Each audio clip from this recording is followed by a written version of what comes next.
नमस्कार. आतापर्यंत आपण वनस्पतीपासून बनवलेले होमिओपॅथी औषधे म्हणजे व्हेजिटेबल किंगडमचे औषधं बघितले. मिनरलपासून म्हणजे रसायनापासून बनवलेले होमिओपॅथिकचे औषधं बघितले. आज आपण जे बघणार आहोत ते एका कीटकापासून बनवलेलं औषध म्हणजे ॲनिमल किंगडमचं औषध आहे ते बघणार आहोत. त्या औषधाचं नाव आहे अरानिया डायडिमा. हे औषध कोळी जो कीटक असतो जो जाळं विणून भक्ष्याला किंवा सावजाला आपल्या जाळ्यात पकडतो आणि त्याच्यावर आपली उपजीविका भागवतो, अशा ह्या कोळ्याच्या शरीरापासून बनवलेलं औषध आहे अरानिया डायडिमा. होमिओपॅथीमधून 6 वेगवेगळ्या प्रकारे औषध बनवले जाते. ह्याच्याआधी आपण बघितलं वनस्पतीपासून काही औषधं बनतात, काही औषधं रसायनापासून बनतात म्हणजे व्हेजिटेबल किंगडम, मिनरल किंगडम.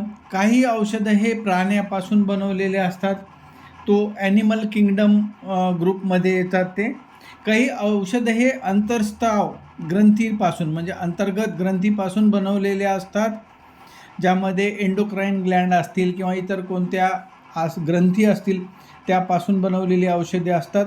त्यांना सारकोड ग्रुप ऑफ रेमेडीज म्हणले जाते. काही औषधं हे विषारी शरीरापासून बनवलेले किंवा खराब झालेल्या शरीरापासून, रोगीट शरीरापासून बनवलेले औषधे असतात. त्याला आपण नोझोड्स असे म्हणतो, ज्यामध्ये रोगग्रस्त शरीरापासून किंवा त्याच्या स्त्रावापासून बनवलेले औषधं असतात. आणि आणखी एक औषधं असतात इम्पॉन्डेरेबिलिया. या प्रकारामध्ये ज्या गोष्टींना आपण हात लावू शकत नाही अशा अद्भुत शक्तींपासून औषधं बनवलेली असतात, जसे की सूर्यकिरण असेल, चंद्रप्रकाश असेल, लोहचुंबकाची मॅग्नेटिक एनर्जी असेल, एक्सरेची रेज असतील, रेडिएशन वेगवेगळे असतील, वेगवेगळे किरणं असतील, हे गोष्टींपासून बनवलेले होमिओपॅथिक औषध इम्पॉन्डेरेबिलिया या ग्रुपमध्ये येते. तर अशा 6 वेगवेगळ्या सोर्समधून होमिओपॅथिक औषधं बनतात. आज आपण ॲनिमल किंगडममधील कोळी ह्या कीटकापासून बनवलेलं औषध बघणार आहोत, ज्याचं नाव आहे अरानिया डायडिमा. तर सर्वसाधारण लक्षणं या कोळ्याचा विषाचा परिणाम हा मज्जातंतू म्हणजे नर्व्ज, रक्त, हाडे, ब्लड बोन व शरीराची उजवी बाजू यावर होतो. शरीराचा भाग खूप मोठा होतो म्हणजे हायपरट्रॉफी होते, बधीर होतो म्हणजे नमनेस असतं त्या झालेल्या भागात, किंवा जड झाले आहे असे वाटते म्हणजे हेवीनेस असतो. विशेषतः रात्री झोपेतून जागे झाल्यानंतर अशा प्रकारचे त्रास उद्भवतात किंवा असं काहीतरी वाटत असतं त्यामुळे झोपेतून जाग येते. नदी, तलाव यांच्याजवळ राहणे किंवा दमट हवेत राहणे या रुग्णांना सोसत नाही. शरीर नसानसातून गार झाल्यासारखे वाटते. कशानेही अंगात उष्णता येत नाही.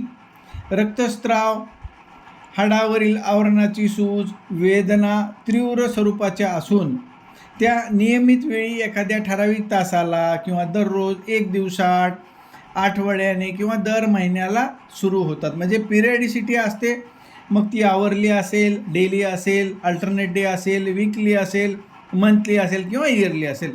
तर ह्या औषधाचं वैशिष्ट्य आहे की एक ठराविक वेळेनंतर वेदना येतात. वेदना विजेचे धक्के बसल्याप्रमाणे असतात. भोसकून झालेल्या जखमा जर दुरुस्त होत नसेल तर त्यावरील हे एक प्रमुख औषध आहे. या रुग्णाला सारखं बिछाण्यावर लोळावं असं वाटतंय. मानसिक लक्षणामध्ये उदासपणा असतो, घाबरट असतो रोगी आणि मरणाची इच्छा असते.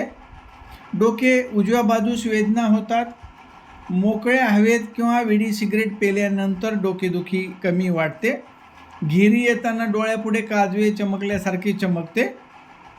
दातामध्ये वरच्या कवळीतून भयंकर कळा येतात. शक्यतो ह्या कळा रात्री असतात. उदरमध्ये पाणथरी मोठी होते म्हणजे स्प्लिनोमेगॅली असते. विशेषतः कोयनेलने जर ताप थांबवला तर त्यानंतर जर पाणथरीवर सूज असेल, स्प्लिनवर सूज असेल तर त्यासाठी हे विशेष औषध आहे. म्हणजे मलेरियासाठी क्लोरोक्विनचं जर औषध दिलं आणि त्याच्यानंतर जर स्प्लिनच्या काही त्रास असतील तर त्यासाठी एक प्रमुख औषध आहे. स्त्री जनेंद्रियामध्ये कमरेपासून उदराभोवती वेदना होऊन ओकाऱ्या व जांभया येतात. पाळी लवकर येते आणि अंगावरून भरपूर स्त्राव जातो. श्वसन इंद्रियामध्ये थुंकीतून लाल भडक रक्त जाते. बरगाड्यामधून वेदना पाठीच्या कण्यापर्यंत जातात. हातपायामध्ये हाडे दुखतात. टाचेचे हाड दुखण्यावर हे एक प्रमुख औषध आहे. कॅल्किनियल स्परसाठी हे एक प्रमुख औषध आहे. हाडे बर्फासारखी गार झाली आहे असं वाटतंय. हातपाय बधीर होतात. बोटाच्या अंगठ्यापासून वरपर्यंत बधीर झाल्यासारखे वाटते. तापीमध्ये मलेरिया आणि जेव्हा मलेरिया क्लोरोक्विनसारख्या गोळ्यांनी जर दबला असेल आणि त्यामुळे जर स्प्लीनचा काही त्रास असेल तर त्यावर एक प्रमुख औषध आहे. थंडी वाजताना हाडे गार वाटतात व पोटात दगड आहे अशी भावना होते. लक्षणांची वैशिष्ट्ये आहेत की पिरियडिसिटी असते, म्हणजे ठराविक तासाला, दिवसाला, महिन्याला किंवा ठराविक कालावधीनंतर लक्षणे वाढतात. दमट हवेने वाढतो आजार, आंघोळीने वाढतो, पाऊस पडत असताना विशेषतः आजार वाढतो. या रुग्णाला तंबाखू सिगरेट पिल्यानंतर बरे वाटते. मोकळ्या हवेत गेल्याने बरे वाटते. दुखऱ्या भागावर दाब दिल्याने बरे वाटते व उन्हाळ्यात बरे वाटते. तर आज आपण बघितलं आरानिया डायडिमा म्हणजे कोळी ह्या कीटकापासून बनवलेलं ॲनिमल किंगडमचं औषध. पुढल्या वेळेस आपण दुसरं औषध बघूया. धन्यवाद.